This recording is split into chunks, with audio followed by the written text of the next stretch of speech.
ज्ञानतिमिरान्धस्य ज्ञानञ्जनशलाकया चक्षुर्मिलितं येन तस्मै श्रीगुरवे नमः। श्रीचैतन्यमनोभीष्टं स्थापितं येन भूतले स्वयं रूपः कदा मह्यं ददाति स्वपदान्तिकं। वन्देऽहं श्रीगुरौ श्रीयुतापदकमलं श्रीगुरून् वैष्णवांश्च श्रीरूपं साग्रजातं सहगण रघुनाथान्वितं तं सजीवं साद्वैतं सावधूतं परिजन सहितं कृष्ण चैतन्य देवं श्रीराधा कृष्ण पादान सहगण ललिता श्री विशाखान्वितांश। हे कृष्ण करुणा सिंधु दीनबंधु जगतपते गोपेश गोपिका कांत राधा कांत नमस्तुते। तप्त कांचन गौरांगी राधे वृंदावनेश्वरी वृषभानुसुते देवी प्रणमामि हरिप्रिये। वाञ्छाकल्पतरुभ्यश्च कृपा सिंधुभ्येव च पतितानां पावनेभ्यो वैष्णवेभ्यो नमो नमः। जय श्री कृष्ण चैतन्य प्रभु नित्यानंद श्री अद्वैत गदाधर शिवासादि गौर भक्तवृंद। हरे कृष्णा कृष्ण कृष्णा हरे हरे, हरे राम राम राम हरे हरे। नमो विष्णुपादाय कृष्णप्रेष्ठाय भूतले श्रीमते भक्ति वेदांत स्वामिन्निति नामिने। नमस्ते सारस्वते देवे गौरवाणी प्रचारिणे निर्विशेष शून्यवादी पाश्चात्य देश तारिणे। जय जय श्री चैतन्य जयो नित्यानंद जय अद्वैत चंद्र जय गौर भक्त वृंद। जय जय श्री चैतन्य जयो नित्यानंद जय अद्वैत चंद्र जय गौर भक्त वृंद। जय जय श्री चैतन्य जयो नित्यानंद जय अद्वैत चंद्र जय गौर भक्त वृंद। श्री चैतन्य मंगल आदि खंड पौगंड लीला प्रयास संख्या 163। आरे एक दिन प्रभु बसी निज घरे आपन अंतर कथा पर काश करे। एक दिन भगवान गौर घर पर बैठे अपने हृदय के अंतस्थल में विचारों में लीन थे। निज तेज आमिया पूरित सब देह निरखी न पारी झलमल करे गेह। उनका संपूर्ण शरीर तब अमृत प्रकाश से आप्लावित हो गया। उनकी देह इतनी अधिक कांतिपूर्ण थी कि घर में कोई भी उनको देखने का साहस नहीं कर पा रहा था। तो भगवान के अंदर ये कांति होती है अद्भुत। ये सूर्य की रोशनी जैसी नहीं होती है। जैसा अगर हम ये सोचें, आप कह सकते हैं कि ये चंद्रमा की रोशनी जैसी है, मतलब ये शीतलता देने वाली है, जलाने वाली नहीं है। लेकिन ये बहुत, इसमें भी बहुत प्रकाश है। और इसी प्रकाश को देख के, जैसे कि पतंगा प्रकाश को देख के भागता है, तो कई बार कई सारे संसार में लोग, योगी लोग केवल इस ब्रह्म ज्योति को प्राप्त करना चाह रहे हैं, क्योंकि ये ज़बरदस्त है। जैसे कि एक पतंगे को अट्रैक्शन होती है, वैसे इनको अट्रैक्शन आती है, लेकिन बिना ये सोचे कि इसके पीछे कुछ है। वो जाने, हम लोग उसी कांति में खो जाते हैं। और जब तक भगवान इस कांति को नहीं हटाएंगे, कोई देख नहीं सकता उस तरफ, ये समझ लीजिए आप। यही ईशोपनिषद में बताती है कि वी हैव टू रिक्वेस्ट। इसलिए कहते हैं कि भगवान को कोई देख नहीं सकता, ज़्यादा से ज़्यादा वो ब्रह्म ज्योति में पहुंच सकता है, क्योंकि वो अनलिमिटेड प्रकाश की जगह है और उसके बियॉन्ड देखा नहीं जा सकता, इतना प्रकाश है। वो तभी देख सकते हैं जब भगवान उस प्रकाश को हटाएं। तो कभी कभी भगवान इस प्रकाश को उजागर कर देते हैं, जैसे कि हम सुनते हैं वाराणसी में प्रकाशानंद सरस्वती इत्यादि सारे मायावादी लोग जहाँ एकत्रित हुए थे, वहाँ भगवान ने कुछ क्षणों के लिए इस ब्रह्म ज्योति को उजागर कर दिया। मायावादी लोग इसी को अट्रैक्ट होते हैं, इसी से, और वो लोग एकदम से चैतन्य महाप्रभु से अट्रैक्ट हो गए। भगवान सबको, इज़ ऑल अट्रैक्टिव कृष्ण, वो सबको अलग अलग तरीके से अट्रैक्ट करते हैं। इस प्रकार उन्होंने थोड़ी देर में मायावादियों को अट्रैक्ट किया और फिर उन्हें अपना प्रवचन सुनाया और सब लोग भक्त बन गए। ये भी उनकी कृपा है, यदि वो ऐसा करना चाहें तो ऐसा कर सकते हैं। बट भक्ति प्रेम का विषय है। कृष्णा वेट्स कि हम अपने आप से प्रयास करें और उनके प्रति प्रेम पैदा करें, ना कि सामने वाला कुछ ऐसा करे कि हमारे अंदर प्रेम पैदा है ना, तो स्वाभाविक नहीं होता वो। तो इसलिए हम कुछ ऐसा करें कि हमारे हृदय में प्रेम पैदा हो। तो भगवान ऐसी व्यवस्थाएं तो करते हैं, लेकिन हम आगे नहीं बढ़ते हैं। तो इस प्रकार से वहाँ ऐसा हो गया कि कोई इतना प्रकाश उन्होंने यहाँ पर कांति को प्रदर्शित किया। मायर देखिया बैल सुन मोर बोले, एक महादोष मुई देखिया चितोरे। अपनी माता की ओर देखते हुए भगवान गौर बोले, मेरे वचनों को सुनो, मैं देख रहा हूँ कि आपने एक बहुत बड़ा अपराध किया है। अपनी माता को बोल रहे हैं, सची देवी को। एकादशी तिथि अन्न ना खाई बेयार, यतन पाली तुमी ए बोले अमर। एकादशी के दिन अन्न मत खाइएगा, जो भी मैंने आपको अभी बतलाया उसे ध्यान पूर्वक पालन कीजिएगा। हाँ, तो हमारे गौर भगवान गौर खुद ही बोल रहे हैं इस बात को कि एकादशी के दिन अन्न नहीं खाना है, बिल्कुल नहीं खाना है, किसी को नहीं खाना है, किसी को भी नहीं खाना चाहिए वास्तव। तो उसका ध्यान पूर्वक पालन करना चाहिए। मेघ गंभीर नादे कहिला माये रे, सुनी माता सविस्मिता संभ्रम अंतरे। भगवान गौर के मेघों के गर्जन जैसी आवाज में ये वचन अपनी माता से बोले भगवान गौर ने, जिन्हें सुनकर सची माता ने अपने हृदय में उनके प्रति अत्यधिक आदर भाव तथा विस्मय की अनुभूति करी। अब वो एक तरह से एक भगवान के रोल में आ गए, या कहिए गुरु के रोल में आ गए, और बता रहे हैं कि तुम्हें ये करना है और ये नहीं करना है। जब ऐसी वचन सुने तो सची माता के हृदय में आदर भाव आ गया, विस्मय आ गया।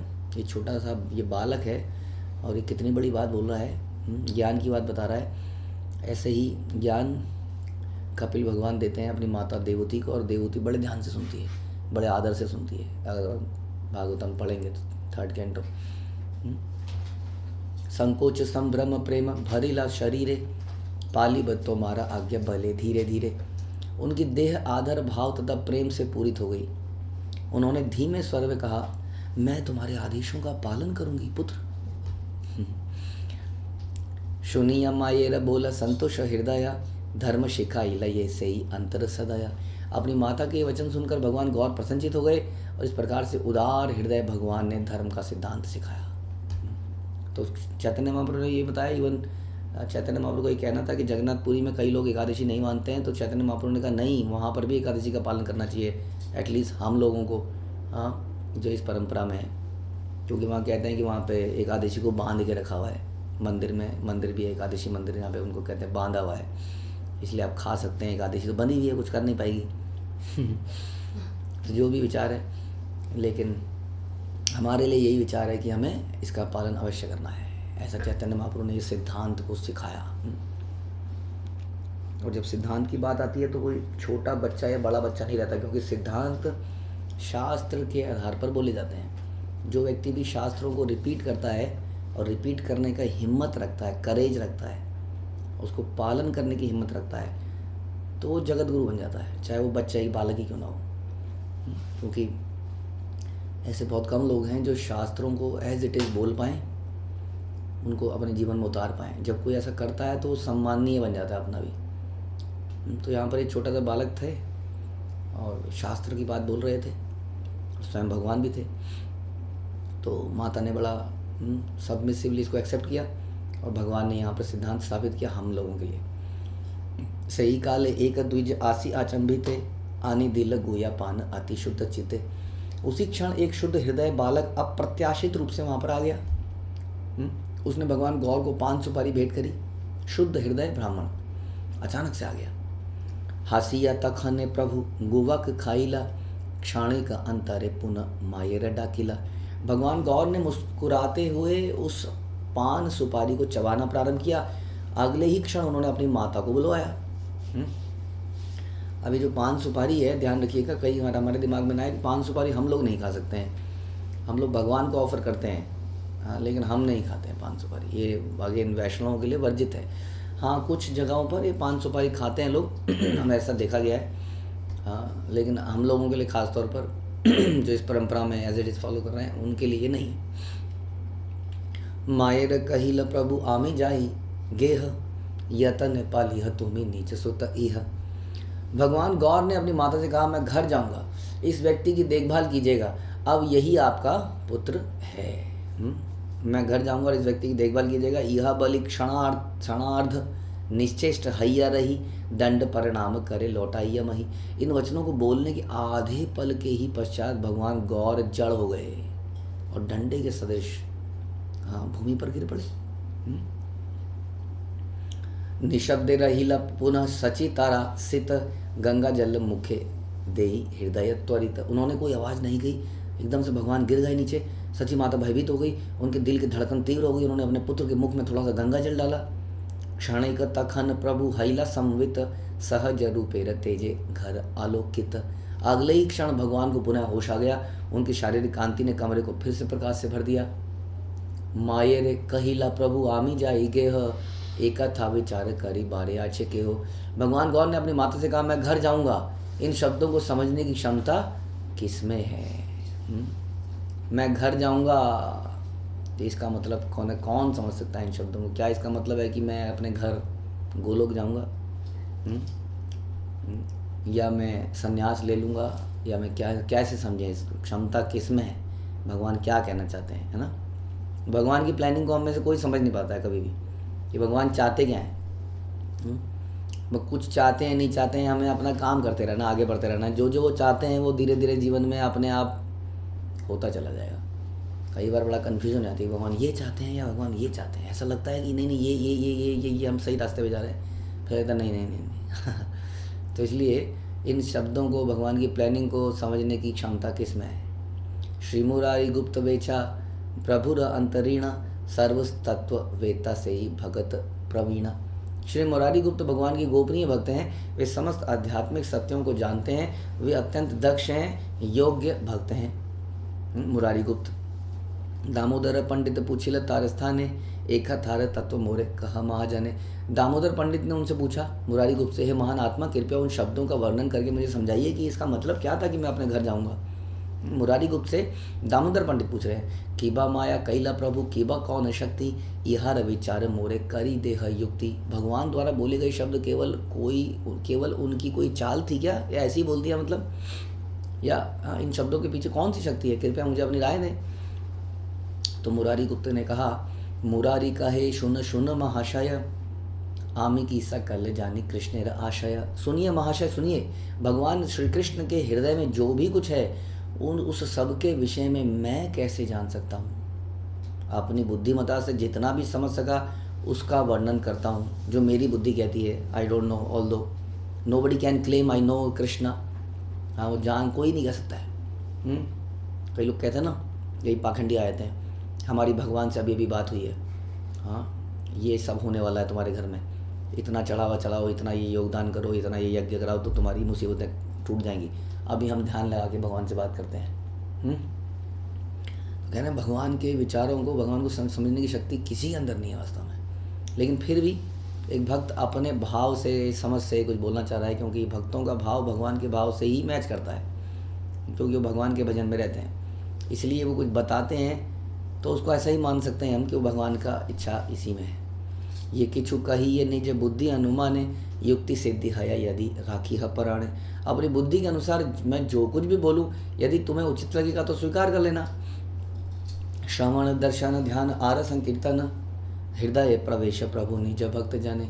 जब एक भक्त भगवान के विषय में श्रवण करता है, उनके विग्रह रूप का दर्शन करता है, उन पर ध्यान लगाता है या उनके पवित्र नामों का उच्चारण करता है, तब भगवान उस भक्त के हृदय में प्रविष्ट हो जाते हैं। तो नाम रूप गुण लीला उनका श्रवण दर्शन भजन जपा इत्यादि करता है तो भगवान हृदय में प्रविष्ट हो जाते हैं। इसलिए हम कहते हैं कि उनके भगवान भक्त के भक्तों के हृदय में गोविंद रहते हैं। निज देह देह न है निर्गुण आकार, गुणे से गुणेर भोग आचार विचार। भगवान की देह भौतिक नहीं है, यह भौतिक प्रकृति के गुणों के स्पर्श से मुक्त है। एते के भगत देह देह करीमा ने, स्वच्छंद विहार तहीं सब आचरण। अतः परम भगवान अपने स्वयं के शरीर को अपने भक्त के शरीर के अंदर विराजमान कर लेते हैं। इसका मतलब ये नहीं है कि वो भौतिक शरीर के अंदर में आ जाते हैं। यदि कुत्ते के अंदर यदि भगवान जाते हैं तो भगवान कुत्ते की योनि में आ जाते हैं, ऐसा नहीं है। वो वहाँ पर भी भगवान ही बने रहते हैं। ये समझने का विचार ये है। वहाँ भगवान अपनी इच्छा अनुसार लीलाओं का आनंद उठाते हैं। यस, निज पूजा अधिक भगत पूजा माने, पूजा रसंग्रह ताथे जाने मने मने। भगवान सोचते हैं कि उनके भक्तों की आराधना उनकी स्वयं की आराधना से अधिक महत्वपूर्ण है। भगवान अक्सर ऐसा प्रावधान करते हैं। जो उनके भक्त हैं, भगवान को उनकी आराधना अधिक प्रिय है, इसलिए वो सुदामा की आराधना करते हैं, इसलिए वो नारद की आराधना करते हैं, खुद से करते हैं। जब भगवान ने सुदामा के चरण धोए और सारा उनका आराम उनकी सेवा सत्कार किया, जो उनके नौकर लोग थे वो हैरान थे देख के कि कौन सा ब्राह्मण आया फटा पुराना, एकदम बिल्कुल गरीब व्यक्ति लगता है, सड़क छाप, और भगवान स्वयं उसको पूरा सेवा कर रहे हैं। सब लोग हैरान थे। और ऊपर से वो अपनी पोटली, अजीब सी कुछ पोटली बांधे हुए है, भगवान उसको छीन लेते हैं बीच में, उसको मुंह में डालते हैं, तो रुक्मणी जी कहती हैं ना ये कैसे हो सकता है, आप क्या खा क्या रहे हो ये। तो सब लोग हैरान थे कि ये, तो भगवान ऐसी व्यवस्थाएं करते हैं। उनको अपने भक्तों की आराधना अपनी आराधना से अधिक महत्वपूर्ण लगती है। वे अपने हृदय में भी अपने भक्तों की आराधना करने के उपायों के विषय में विचार करते रहते हैं। आपने ठाकुर से ही तदधीन जन लोक आचरण माया बलि दुई जन। इस प्रकार से भगवान स्वयं को अपने भक्तों के आधिपत्य में रख देते हैं। कुछ लोगों का कहना है कि ये भगवान तथा उनके भक्तों द्वारा किए जाने वाले साधारण भौतिक कार्यकलाप है। कुछ लोग ऐसा कहते हैं। आपना अधिक कहने माना यह भगत एका था बुझीते नारे सकल जगत। परम पुरुषोत्तम भगवान ऐसा क्यों सोचते हैं कि उनके भक्त उनसे अधिक महत्वपूर्ण हैं। भौतिक जगत के निवासियों में इस प्रश्न का उत्तर समझने की क्षमता नहीं है, वो नहीं समझ पाएंगे इस बात को कि भगवान के लिए भक्त क्यों इतने इंपॉर्टेंट हो जाते हैं, क्यों भगवान रामेश्वर में शिव जी की पूजा करने लगते हैं। इसलिए लोग कंफ्यूज आते हैं कई बार, कह रहे साधारण लोगों के समझ की बात ये नहीं है। रसमय विग्रह लावण्यमय देह सकल संपदमय निरमिल सेह। भगवान का रूप मनोहर, लालित्यपूर्ण तथा सुंदर है। यह आध्यात्मिक अमृत से बना है। इसमें समस्त ऐश्वर्य विद्यमान है। भगवान के अंदर सारे ऐश्वर्य विद्यमान है। जो ऐश्वर्य हम संसार में प्राप्त करना चाहते हैं, सुंदरता, ताकत, कोई सी भी ताकत, धन, ऐश्वर्य इत्यादि, ये भगवान के अंदर पूरे रूप में विद्यमान है ऑलरेडी। विलास विनोद लीला बिने नाही यार, निर्गुण बलि या गाली देई को न छार। यह सदैव विनोद पूर्ण ओजस्वी आनंदमय लीलाओं से युक्त रहता है, कभी भी उनके बिना नहीं रहता। ये भगवान का शरीर हमेशा आनंदमय रहता है। कौन ऐसा पुरुष होगा, राख के ढेर के समान अयोग्य पुरुष, जो यह कहकर भगवान का अपमान करेगा कि परमेश्वर में कोई गुण या विशेषताएं नहीं है। कोई गुण नहीं है उनके अंदर, निराकार है, निर्गुण है। तो इसलिए हमारे शास्त्र बताते हैं कि व्हेनेवर वी से कृष्ण है निर्गुण, तो हम कहते हैं उनके अंदर कौन सा भौतिक गुण है भाई, सतोगुण तमोगुण रजोगुण नहीं है, उन गुणों के परे हैं। कोई भौतिक गुण नहीं है, कोई भौतिक आकार नहीं है, लेकिन आध्यात्मिक आकार तो है।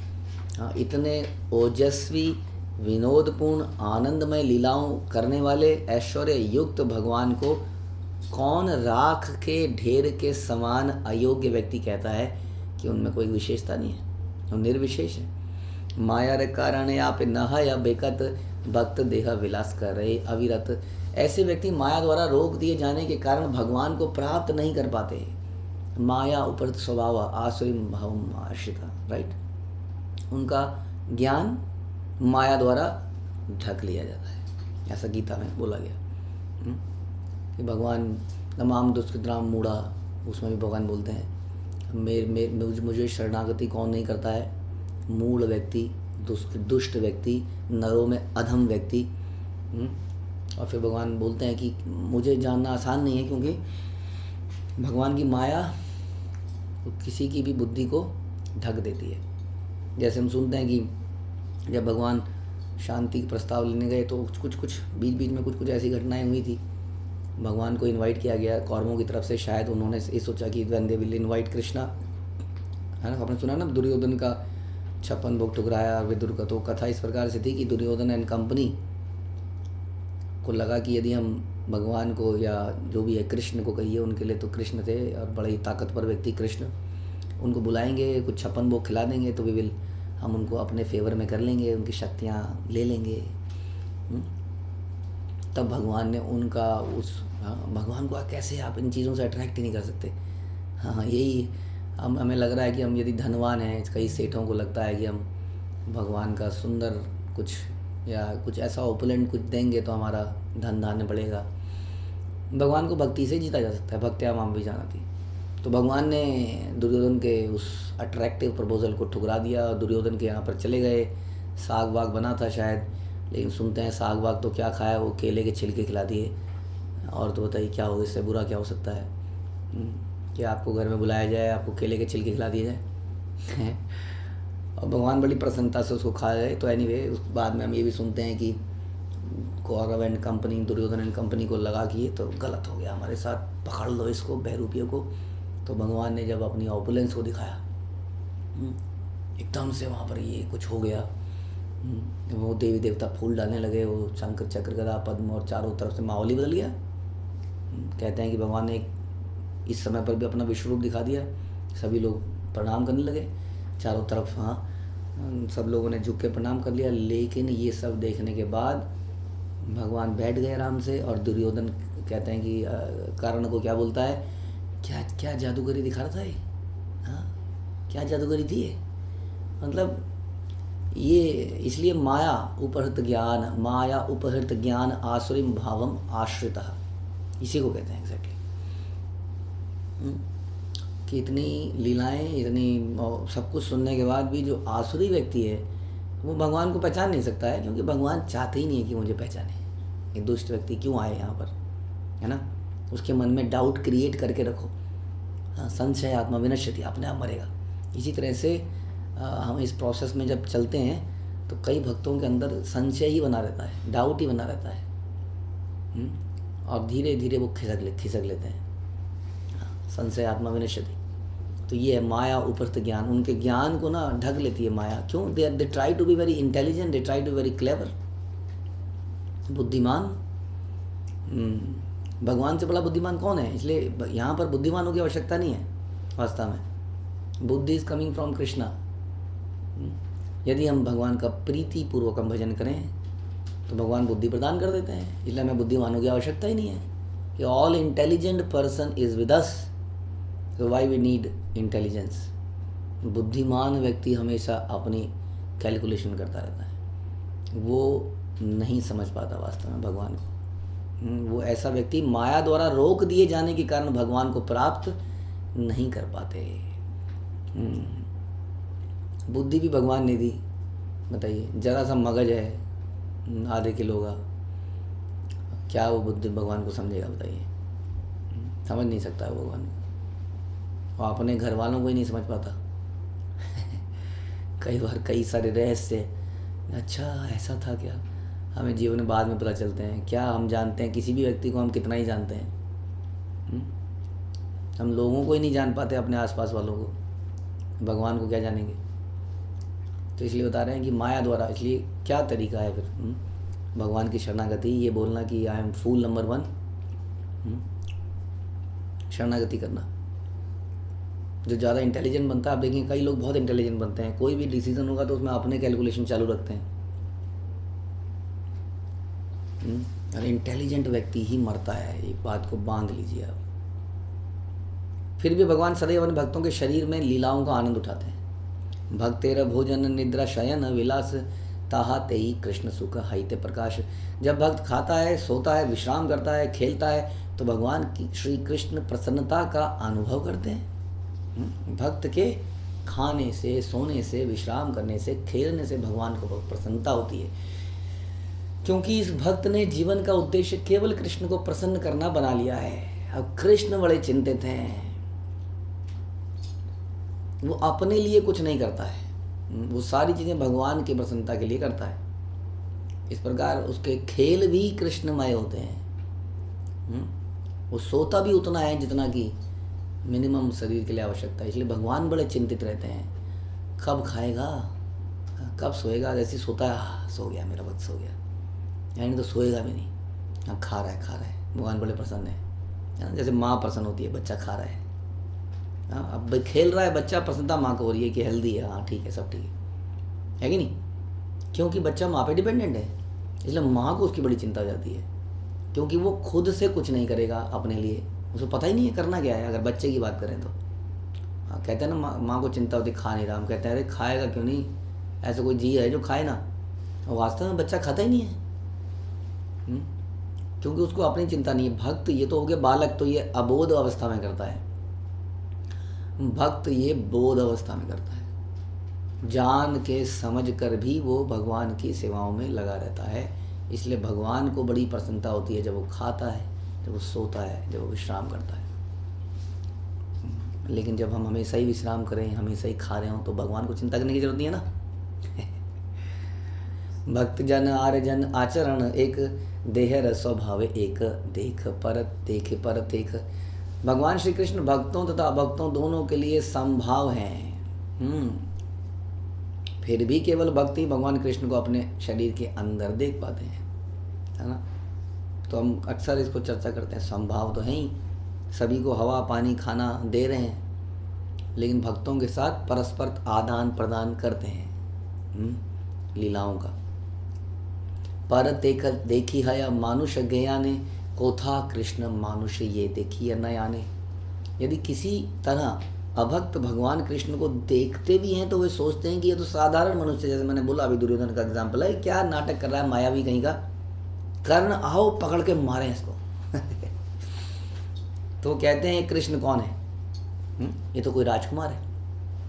कई एक बहुत बड़ी आजकल लोगों का ग्रुप है जो कहते हैं कृष्ण कौन, भगवान थोड़ी है, तो राजकुमार है, एक आदमी है, हाँ थोड़ा सुंदर है दिखने में, थोड़ी ताकत है, दैट्स इट।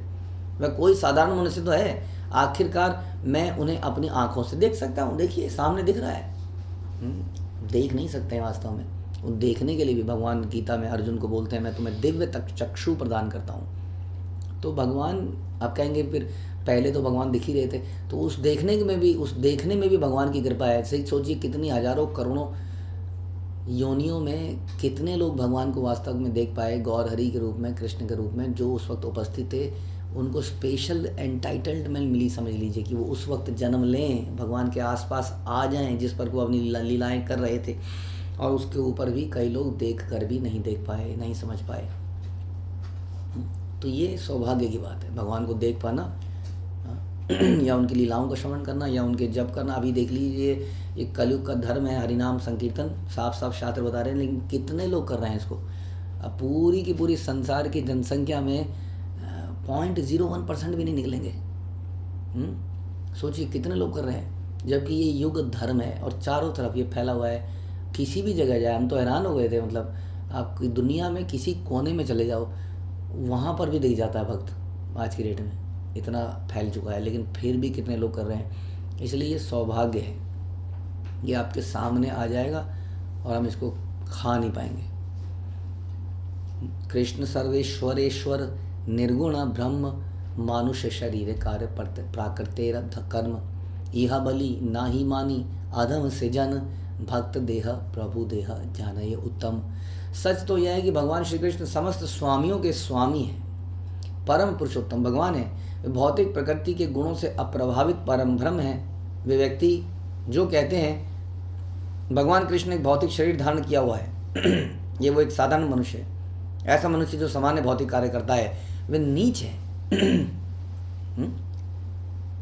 वे अधम है, नराधमा, नमाम दुष्कृतना मूढ़ा। वो नीच है, वे अधम है, वो नरों में अधम है। वे भगवान कृष्ण के सत्य को नहीं समझते।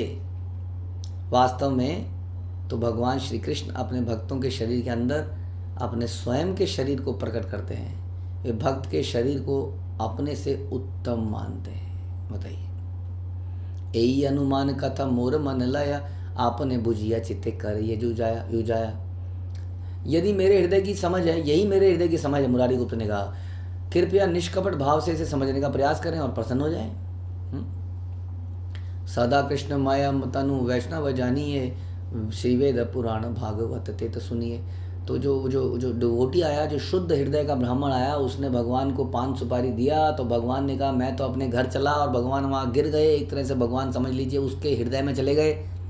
हाँ, अब बोला यही व्यक्ति है, अब इसी का पूजा कीजिए, इसी को मानिए। क्यों? क्योंकि ये मेरा भक्त है। समझ में आया? वो भक्त जो है जब भगवान का भक्त आ गया तो भगवान ने कहा मैं चला। कहाँ चला? इसके हृदय में। अब किसको पूजें? आप जा रहे हो तो अब इसको पूजो। ऐसा भगवान ने बोला। ऐसा मुरारी गुप्त उतारे। सदा कृष्णमय तनु वैष्णव जानिए, श्रीवेद पुराण भागवते त सुनिए। इसलिए मैं कहता हूँ कि एक सच्चे वैष्णव का शरीर ऐसा होता है कि जिसके अंदर भगवान श्री कृष्ण स्वयं वास करते हैं। ऐसा मैंने वेदों में, पुराणों में, श्रीमद् भागवत में सुना है।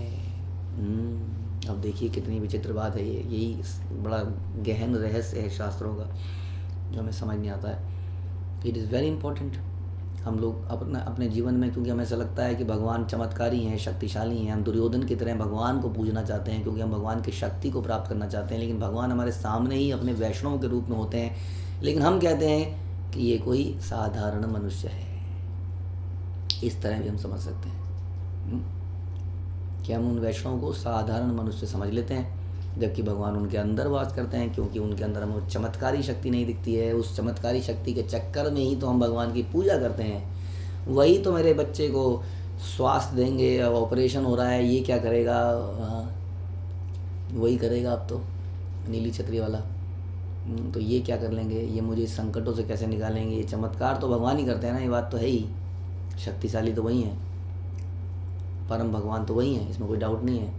लेकिन वो इस शक्तियों का प्रदर्शन अपने भक्तों के माध्यम से करते हैं। नॉट चमत्कारी शक्तियाँ, हाँ, बट वो फिर भी दिव्य शक्तियाँ होती हैं। चमत्कारी तरीके से प्रदर्शित नहीं होती हैं। जैसे जब श्रील प्रभुपाद ने ये सब किया तो चमत्कार नहीं लगा किसी को, अब चमत्कार लगता है 50 साल बाद। नाउ वी रियलाइज, ओह ये तो चमत्कार था।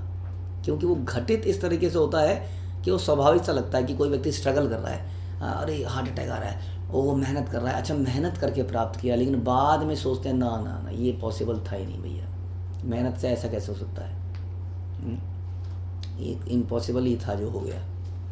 इस प्रकार से बाद में मैं समझ, कुछ चमत्कारी ढंग से नहीं करते हैं भगवान, लेकिन सारे कार्य अपने भक्त के माध्यम से करा देते हैं। ये चमत्कारी कार्य ही था कि अर्जुन, जिस पे पूरे कौरवों का निशाना था कि अर्जुन मारा गया तो युद्ध में बचेगा नहीं कुछ, जब पूरी की पूरी सेना कौरव की सेना अर्जुन को टारगेट करे और अर्जुन के शरीर में एक भी बाण ना लगे, हाँ कुछ भी ना हो, ये चमत्कार था। लेकिन चमत्कार भगवान के कारण था, लेकिन उसका श्रेय अर्जुन को मिलता है।